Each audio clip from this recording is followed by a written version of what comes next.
ASI steno के लिए ऐसे टाइप डिक्टेशन 80 शब्द प्रति मिनट में। Ready, start. सवेरे उठना एक अच्छी आदत है। गांवों में लोग बहुत सवेरे उठकर अपना काम शुरू कर देते हैं। शहरों में अधिकतर लोग देर करके उठते हैं। सवेरे उठने से अनेक लाभ हैं। इससे हम प्रातःकाल बहुत काम करने में समर्थ होते हैं। सवेरे उठने वाला व्यक्ति अन्य लोगों की बिछावन छोड़ने के पहले बहुत सारे काम कर सकता है।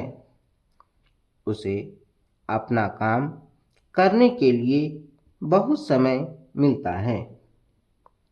प्रातःकाल दिमाग ताज़ा रहता है, इसलिए हम सुबह में बहुत काम कर सकते हैं।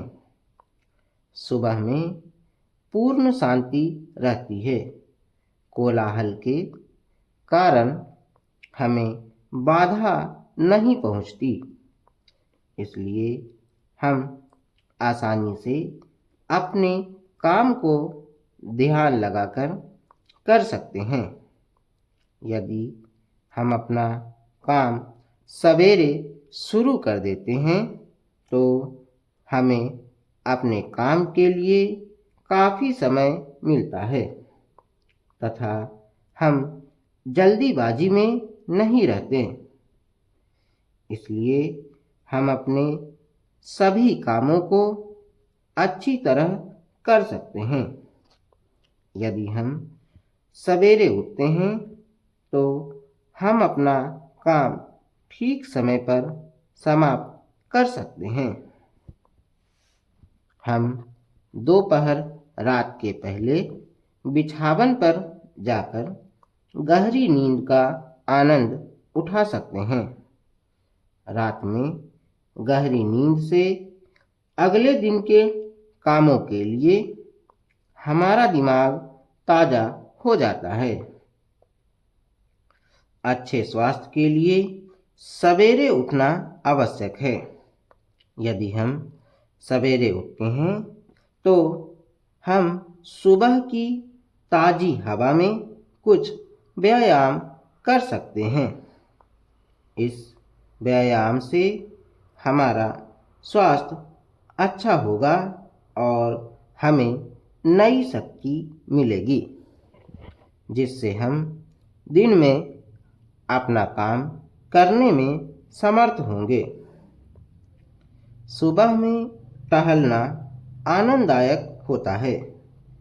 प्रातःकाल प्रकृति मनोरम लगती है। सवेरे उठने से हम प्रकृति के सौंदर्य और आकर्षण का आनंद उठा सकते हैं। मोती की तरह चमकती हुई ओस की बूंदें हमें आनंदित कर देती हैं। पेड़ों पर चहचहाती हुई पंछियाँ संगीत से भर देती हैं। देर करके उठने वाला व्यक्ति प्रकृति के मनमोहक सौंदर्य का आनंद नहीं उठा सकता। सवेरे उठने से बहुत आनंद मिलता है। देर करके उठने वाला व्यक्ति कह सकता है कि आरामदेह बिछावन पर लेटे रहना आनंददायक होता है। वह नहीं जानता कि देर करके उठने से उसका स्वास्थ्य खराब हो जाता है और वह आलसी हो जाता है। देर करके उठने के कारण वह सवेरे उठने के आनंद से वंचित हो जाता है। विद्यार्थियों के लिए सवेरे उठना आवश्यक है। प्रातःकाल के शांत वातावरण में वे कठिन परिश्रम कर सकते हैं। इसलिए विद्यार्थियों को सवेरे उठने की आदत लगानी चाहिए। यह आदत बाद में जीवन में भी उपयोगी सिद्ध होती है।